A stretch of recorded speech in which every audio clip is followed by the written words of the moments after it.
Good morning everyone. जय Shri Ram. Myself doctor Shubhendra Srivastava, orthopaedic surgeon. स्वागत करते हैं अपने चैनल में। आज हम बहुत ही महत्वपूर्ण और बहुत ही कॉमन टॉपिक पे बात करेंगे, जो ये एक ऐसी कंडीशन होती है जिसकी वजह से हमें आम जिंदगी में, दिनचर्या में बहुत सारे लक्षण उत्पन्न होते हैं, बहुत सारे लक्षण देखने को मिलते हैं और इन लक्षण की वजह से बहुत सारी बीमारियां जन्म लेती हैं। तो मेरी आप लोगों से यही गुजारिश है कि आप ये वीडियो शुरू से एंड तक पूरी देखें, जिससे आप मेरी बातों से रिलेट कर सकें और इस वीडियो से लाभ पा सकें। चलिए शुरू करते हैं बिना देर किए हुए आज के इस टॉपिक को। आज का टॉपिक है हमारा अनीमिया। अनीमिया एक ऐसी कंडीशन होती है जिसमें आरबीसी मतलब रेड ब्लड सेल्स या लाल रक्त कोशिकाएं की संख्या कम हो जाती है।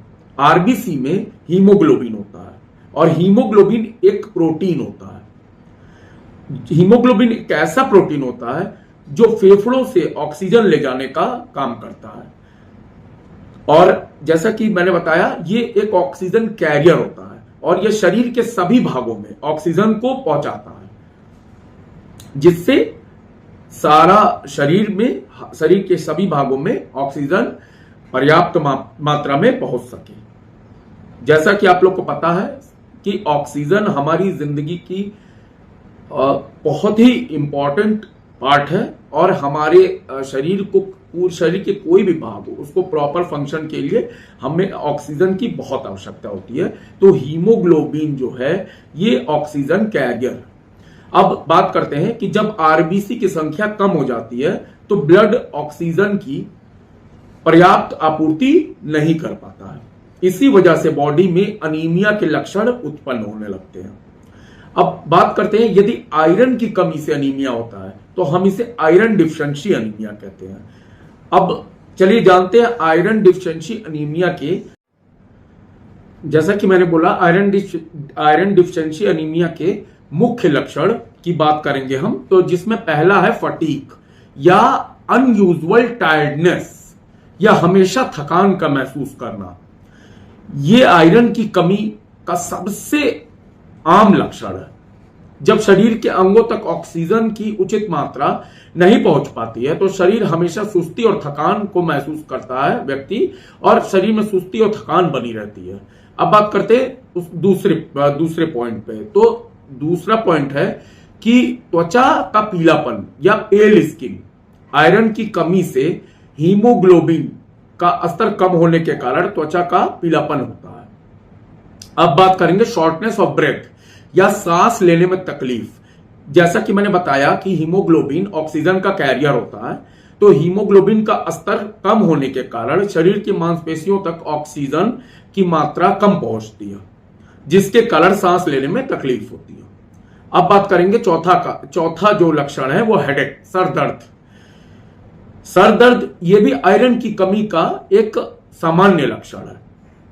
रोगी हमेशा सर दर्द, थकान महसूस करता है और यही कंप्लेंट लेके ओपीडी में हम लोग के पास आता है कि हमेशा थकान महसूस होती है, सर दर्द बना रहता है, सांस लेने में कमी होती है। अब बात करते हैं पांचवा लक्षण की, जिसको कहते हैं पैल्पिटेशन, धड़कन का महसूस होना। तो हीमोग्लोबिन की मात्रा कम होने के कारण हार्ट को ऑक्सीजन का ट्रांसपोर्ट करने के लिए बहुत ज्यादा मेहनत करनी पड़ती है, एफर्ट करना पड़ता है हार्ट को, जिसके कारण मरीज को धड़कन महसूस होती है। ऑब्वियसली जब ऑक्सीजन की मात्रा कम होगी तो जो हार्ट है, दिल है, उसको ज्यादा काम करना पड़ेगा, जल्दी चलेगा वो, जिससे मरीज को धड़कन की महसूस होती है। तो हम लोग से यही बताते हैं कि धड़कन महसूस होती है हमें।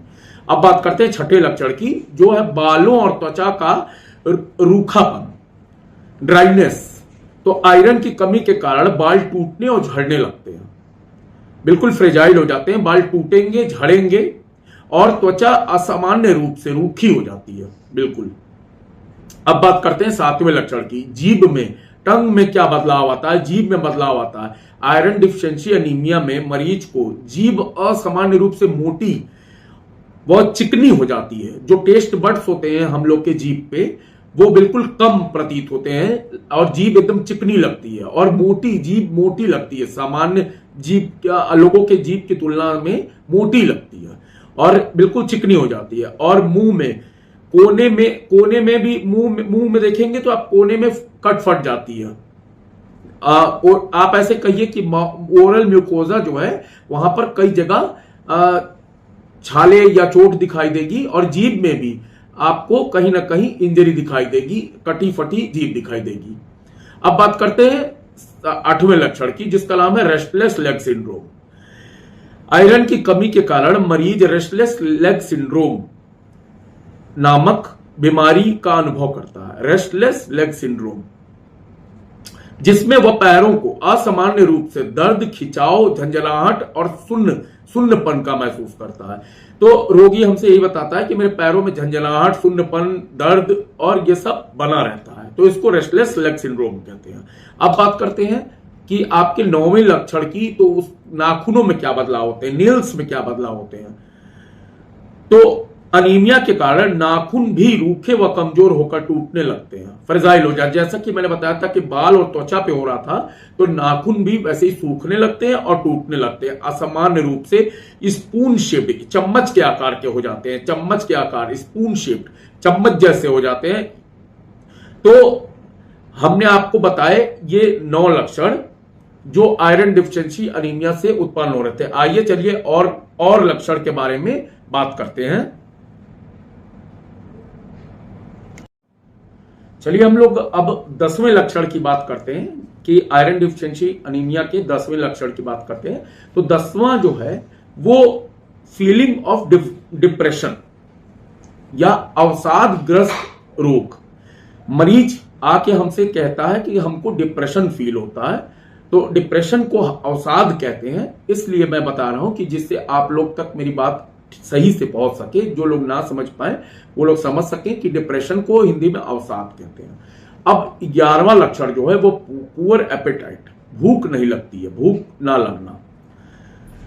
फिर 12वां लक्षण जो है वो मरीज कहता है कि हमारे हाथ पांव ठंडे रहते हैं, कोल्ड हैंड एंड फीट।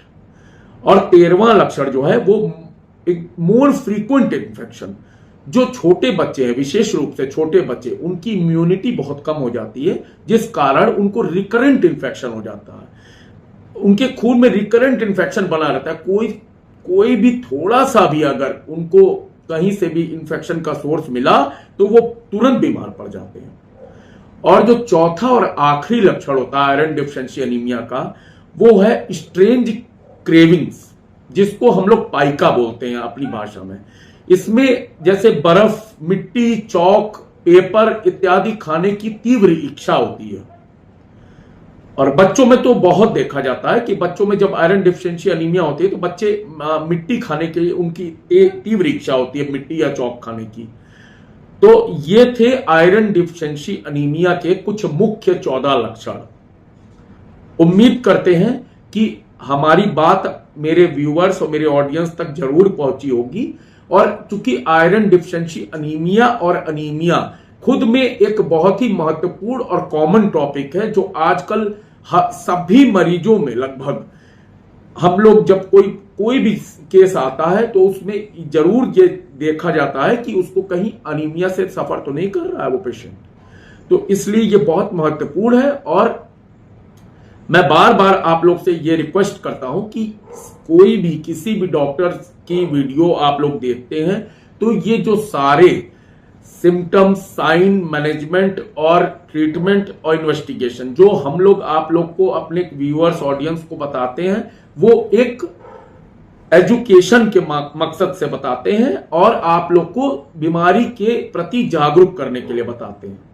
बाकी आप लोग को कभी भी कोई भी तकलीफ हो तो अपने नजदीकी अच्छे डॉक्टर के पास जाके अपना क्लिनिकल एग्जामिनेशन कराएं, फिजिकल एग्जामिनेशन कराएं, ब्लड टेस्ट कराएं, उसके बाद ही अपना एक्सपर्ट ओपिनियन लेके अपना इलाज सुचारू रूप से कराएं। तो मेरी आप लोग से यही विनती है कि आप लोग सारी हेल्थ एजुकेशन वीडियोस, चाहे वो किसी भी डॉक्टर की हो, किसी भी इंडिया का डॉक्टर हो या बाहर का डॉक्टर हो या कोई हो, आप लोग सारी हेल्थ एजुकेशन और बीमारियों से संबंधित वीडियोस को आप लोग एजुकेशन और नॉलेज के और जागरूकता के पक्ष से देखा करें और लाइक किया करें।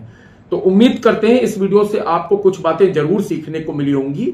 और आपका सब्सक्रिप्शन और आपका शेयर और लाइक हम लोग के लिए बहुत मोटिवेशन होता है, क्योंकि हम लोग अपना वक्त निकाल के आप अपने ऑडियंस, आप व्यूअर्स के लिए वीडियो बनाते हैं कि आप लोग को जागरूक कर सके बीमारियों के प्रति और आप लोग को कुछ नॉलेज दे सके, जो भी हम लोग दे सकते हैं। Thank you so much. जय श्री राम।